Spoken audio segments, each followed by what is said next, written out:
I'm at my sister's house today and I'm going to be replacing the thermostat, so I thought, why not? Let's film a video of how to replace this off-brand thermostat with a Honeywell programmable thermostat. So the very first thing you want to do is turn off the power, either at the breaker or at the furnace itself, but you want to turn the power off to the furnace so you don't accidentally short anything out when you're taking the wires off. After the power's off, you can pull the thermostat off the wall, or basically off the base of it. Just look around the thermostat or just try prying on it gently from all sides until it comes off. This one comes off pretty easy, like that, and you can see all the wires. And then we want to take all these wires off. If you have little labels that came with your new thermostat, you could go ahead and put them on. Here's our new thermostat. If you don't have labels, then you can either take a picture of this or write it down, which color wire, which letter you're taking it off from. So the red is coming off of RC, our yellow, or Y right there. Usually it's a yellow wire, but in this case it's a blue. Green, or G, is a green wire, and W is a white wire.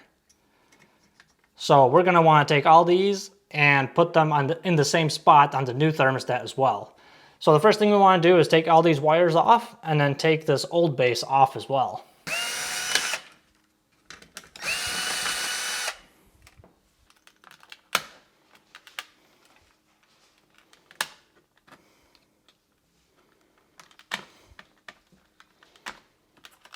And typically there's going to be screws in here that are holding them in. You just have to loosen those screws and all the wires come out. Or there might be a button that you have to press and then take the little wires out. In this case, you just have to pop these things open and all the wires just slide right out. Like that. And what I like to do is spread the wires out like this. That way, once we take the base off, you don't run the risk of the wire sliding right back into the wall. If this wire slides into the wall, then it's a bad day. You're going to be lucky if you can reach it. Otherwise, you're going to have to cut out some sheetrock in order to retrieve that little wire. So we'll take this off. And then we can take this base off as well.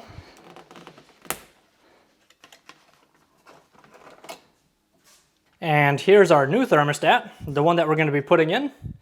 And once again, the first thing we're going to do is separate the base from the body. And on this one in the back, it says to remove wall plate, pull here. So I should be able to just, well, easier said than done, right? There you go. So it has little hinges right on the back here. And that comes off. So the body of the thermostat itself, we'll set aside for now, and we'll need to put this on first. And this big unpainted spot right here, unfortunately, this new thermostat is not going to cover that up. It'll just be like this. So your options are either to just paint it over, you know, right here all around it, or you can buy a little base like this at a store. If I find one on Amazon, I'll try to add a link in the description to one of these. One of those thermostat bases that you can put on to overlap any of these unpainted spots. In our case, we're not going to be using a base. After this thermostat is going to be installed, they're just going to paint all around it so it matches the rest of the wall. They don't want to have a big piece hanging right here. Next thing we do is take these wires and slide them into here. Like that. And you don't have to really worry about leveling this, because if you notice, this screw hole is horizontal, but this one right here is vertical. So after you put this screw in, you put the other screw in the middle, and then you can adjust it if need be, depending on, you know, if your thermostat is crooked or not. So put this screw in first and then that one. It does come with 2 screws and with 2 anchors. Now, typically it is preferred to use anchors. So you put the anchors in first, you drill a hole. So the way I would usually do this is I would take my screw, line up the base where I want it. So like right here, for example. And then I would mark a hole here and then mark a hole there. And then I would take the base off, I would drill a hole and then put the anchors in and then put my screws in. Or another option is not to use the anchors and just screw the thermostat right into the sheetrock. That way it's not as secure, but it still works as long as you don't over tighten the screws. So let's try it without the anchors and see how it goes. And you don't want to tighten it down right away. First of all, you don't want to use a drill when you finish off tightening it. You go by hand. But usually I put both screws in before I tighten them down all the way. So we got the first one in. As for the hole behind the thermostat, it doesn't always line up. So just so you know, you can just stretch this out or pull it out of the wall a little bit and just loop it behind the thermostat. It'll bulge out just a little bit because this thick wire is behind it.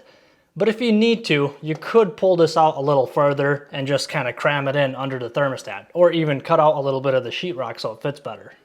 All right, let's put the next screw in. So once again, line it up, make sure it looks semi-level. There you go, nice.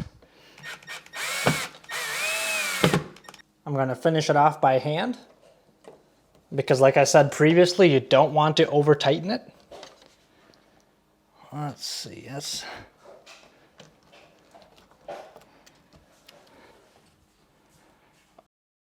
Of course, if you had anchors, then you don't have to worry about over tightening it. You just want it nice and snug.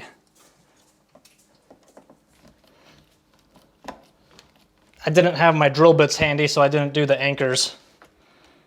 But as long as you don't over tighten it on the sheetrock, it usually turns out good. Oh yeah, this is nice and tight. So unless somebody just yanks on it, nothing will happen. This thing is not going anywhere.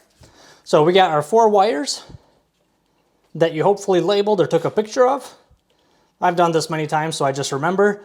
I have 4 wires. Sometimes there will be 5. There's also going to be a common wire that'll go to C or B. By the way, B and C are the same thing, stands for common. Or if you have a heat pump, you're going to have even more wires. So just take note of where you're taking them off from and then just put them in the same spots. One more thing I want to point out is that there's a little jumper right there. That little wire, it's a bare wire with no insulation on it. That goes from R to RC. There has to be a jumper between R and RC, or sometimes it's RH and RC. If there's no jumper there, read the manual. Perhaps the thermostat has it jumpered internally. You just can't see the jumper. Or sometimes the new thermostats simply come without the little jumper. Without that little jumper, your cooling will not work. So you do have to have that jumper there. So let's go ahead and hook our wires up. The red one goes to R, and because they're jumpered together, it doesn't matter which one it goes to. So I'm gonna go ahead and just put it on this one, the one on the left side. You're gonna need a little screwdriver for this.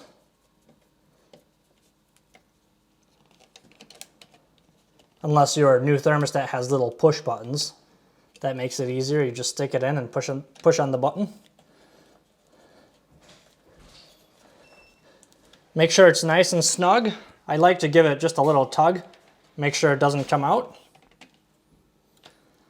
And let's do our next wire. The blue one went to Y. I like to put them in a row, whichever one comes next. So the next one was W.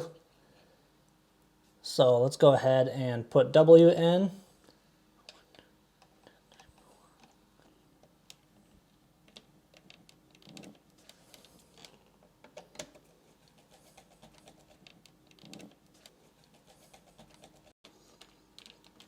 Oh, see that? I thought it was tight, but I tugged on it and it came right out. That's why after you put them in, you do want to give it a tug to make sure that it's in there securely.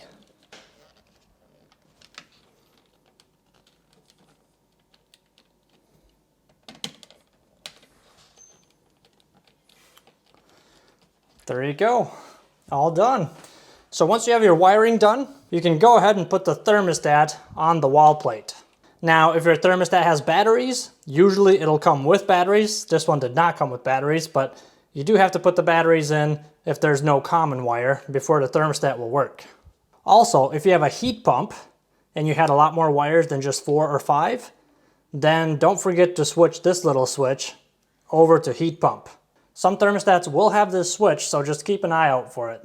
So the batteries are in, and then you would just put it on the same way you took it off. So we're going to put the little hinge things on first, right from the top, and then bring it down, and that plugs it in. And my sister was pretty specific that she did not want the programming part of it. So let's switch to AC. It's hot outside. And right now it's on a program. See how it says sleep? It has a wake cycle, a sleep cycle. If I adjust the temperature, let's say to 74, notice how it says temporary? That means that in a couple of hours, whenever it comes to the next programming cycle, this will revert back to the program. So it could be like 80 or 78 or whatever the program is set to in the background. So since my sister does not want to deal with the programming, I could just set it to 74 and press hold. Now instead of temporary, it says hold, which means it'll just permanently hold it to whatever temperature you set it to. And that is how you install a thermostat. I hope you found this video useful and you got some good information out of it. Thank you so much for watching this video. Don't forget to mash that like button on the way out, and we'll see you next time.